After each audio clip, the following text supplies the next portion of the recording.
Hi guys, I am doctor Rajat. मेरे साथ इस समय है कानपुर से आए प्रतीक, जो 24 साल के हैं और इन्होंने 6 विनियर्स अपने ऊपर के दांतों में लगवाए हैं। इनकी बहन भी आई थी कुछ साल पहले मेरे पास, विनियर्स लगवाए थे उन्होंने भी, तो उनको देखा देखी इन्होंने भी सोचा कि मैं भी अपने दांतों को ट्रांसफॉर्म करूं। तो यस प्रतीक, कैसे दांतों में स्टेन्स लगे और इसको एक्चुअली जहाँ पे मेरी अप्रेजिंग हुई थी वो कानपुर में, वहाँ पे गुजैनी, वहाँ पे बेल्ट जो वाटर की है वो खराब है। अच्छा। वहाँ पे एक्चुअली जो भी मेरे साथ के जनरेशन के थे उनके साथ भी इशू हो रहा था, तो वहीं से ही मतलब जो आपके जो परमानेंट टीथ जो होते हैं बिल्डअप होते हैं उसी में ही मतलब पानी में जब मिनरल की ज्यादा हो जाती है तो उस पे फिर वो दांतों में स्टेनिंग लग जाती है। आ जाती है। हाँ। तो विनियर्स के बारे में मोहिनी ने बताया था या तुम्हें वैसे पता लगा था? मुझे मोहिनी से पता लगा था। ओके। तो जब पूरा प्रोसेस कर रहे थे किसी तरह का कोई डिस्कम्फर्ट पता लग रहा था क्या हो रहा है जब हम पूरी फोटोग्राफ्स ले रहे थे? हाँ, मुझे मतलब बिफोर एनी प्रोसेस मुझे ईच मतलब स्टेप्स के बारे में मुझे पहले ही इन्फॉर्म किया गया था। हाँ, आपने दिखाना चाहूंगा अभी पूरा प्रोसेस कैसे, pre op, set selection, CAD CAM और उसके बाद जो विनियर्स थे वो कैसे दिखते थे, पूरा एक बार प्रोसीजर दिखाऊंगा सो दैट प्रतीक को भी समझ में आएगा और मेरे जो और पेशेंट्स हैं उनको भी समझ में आएगा, वो रिलेट कर पाएंगे जो प्रोसेस है वो कैसे होता है। अब यू कैन सी इनके आगे के 6 दांतों में यू कैन सी काफ़ी स्टेन्स हैं और जो मसूड़ा था वो पूरा का पूरा लाल था। तो फिर हमने पहले स्केलिंग करके, प्रोफिलैक्सिस करके, फिर एक्वा केयर से पूरे दांतों की सफाई की। देख सकते हैं this was a pre op, पूरा आपको दिख रहा होगा, काफ़ी डीप स्टेन्स थे। उसके बाद अब ऐसे दांतों में अगर आप कभी ब्लीचिंग करेंगे ना तो उसका रिजल्ट नहीं आएगा, तो इसका सिर्फ और सिर्फ एक ही उपाय है, you need to go for veneers. तो ये प्री ऑप प्लानिंग करने के बाद आपको पता लगता है। उसके बाद नेक्स्ट स्टेप जब हमने किया था, then we started with his preparation. अब जो प्रिपरेशन होती है वो बहुत क्रिटिकल होती है, where you need to be make sure that दांत जो है वो कम कटने चाहिए। इसमें आपको बहुत क्लियरली दिखेगा, I just show you now. This is the picture जिसमें आपको बहुत क्लियरली दिख रहा है। इनके कैनाइन टू कैनाइन हमने मिनिमल प्रिपरेशन किया और ये जो सारी की सारी जो प्रिपरेशन है वो एनामल में जो पहली लेयर है उसके अंदर ही है। तो देख सकते हैं यहाँ पे प्रिपरेशन करने के बाद उसके बाद फिर हमने फिर स्कैन लिया इनका और फिर उसके बाद शेड सिलेक्शन इम्पॉर्टेंट होता है जब आपको पता लगता है कि एग्जैक्टली मुझे वही शेड चाहिए जो नेचुरल दांतों से मिले। तो ये डेंटिन शेड गाइड और A2 शेड गाइड के साथ फिर हमने शेड सिलेक्शन किया। उसके बाद फिर सबसे इम्पॉर्टेंट है जब इनके प्रिपरेशन आई, प्रिपरेशन के बाद कैसे प्रोसेस लगा, तो this is how your veneers looked.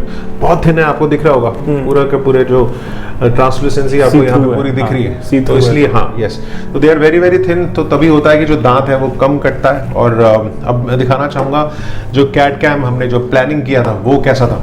तो you can just see there are 6 veneers और उसमें if you can just clearly see जो हमने इसमें जो प्रिपरेशन किया था, you can see they are all clearly seen. आप लैब के साथ कम्युनिकेट कर सकते हैं। तो ये जो पूरा का पूरा जो प्रोसेस है ना, अपने पास रिकॉर्ड करके रखना है आपको, सो दैट आपको पता लगे। और उसके बाद दिखाना चाहूँगा जब पोस्ट ऑफ स्माइल थी, हाउ इट लुक। तो you can see the bright shiny smile and so this is अभी हमने किया है। तो इट्स अभी गम्स थोड़े से इन्फ्लेम्ड है, but you know we got some fantastic result.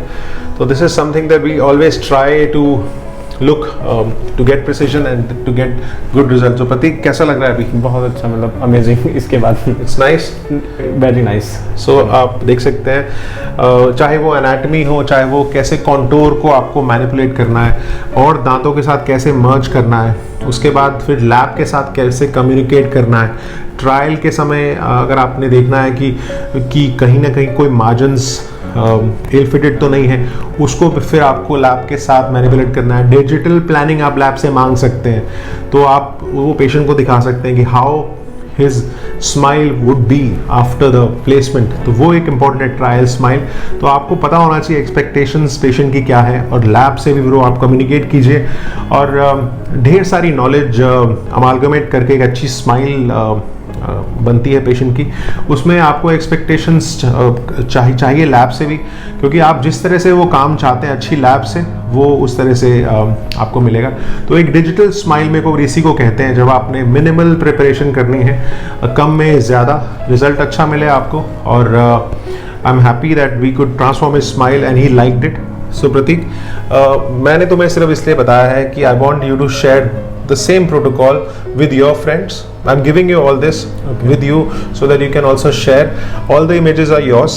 They are your public property, private property. So it's just that you keep this with you and share to many people जो fluorosis है जिनको, जो unaware है. Yes, they don't know what is happening, how CAD/CAM design happens, कैसे veneers होते हैं, उसमें cutting किस तरह से करते हैं, कैसे आपके दांत सेफ रहेंगे. तो वो सारी की सारी जो चीज़ें हैं ना, वो एक इम्पॉर्टेंट है. तो सिर्फ वीडियो बनाने का सिर्फ एक ही मकसद है, आप लोगों को एजुकेट करना, आप लोगों से शेयर करना कि ये जो प्रोसेस है ना सिंपल है और आपके दांत इससे स्वस्थ रहते हैं, दांतों को बिल्कुल भी नुकसान नहीं होता है. तो अगर आपको कोई भी जानकारी चाहिए तो आप प्रतीक से भी पूछ सकते हैं और मेरे इस वीडियो को शेयर कर सकते हैं, लाइक कर सकते हैं और मेरे चैनल को ज़रूर सब्सक्राइब कीजिए. True patient feedback, live patient cases और बहुत सारी अवेयरनेस. Thank you.